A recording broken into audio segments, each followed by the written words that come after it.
no way I let myself go like this again. Let's go ahead and get this head together.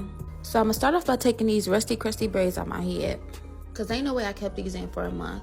So this is me taking them out, and I'm just gonna go ahead and wash and cut my hair off camera. Look at that. Okay, this is the colors that I will be using.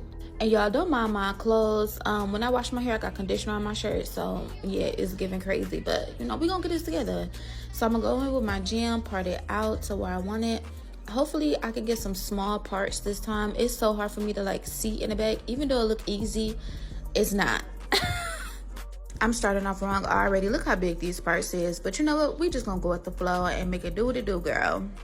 But on the side note, I really do think that this is my last time cutting my hair like this, because I've had my hair cut like this since 2014, and it's time to switch it up. But you know what, I do say this every year, and clearly I never go through with it, but we'll see when it's time to take these out.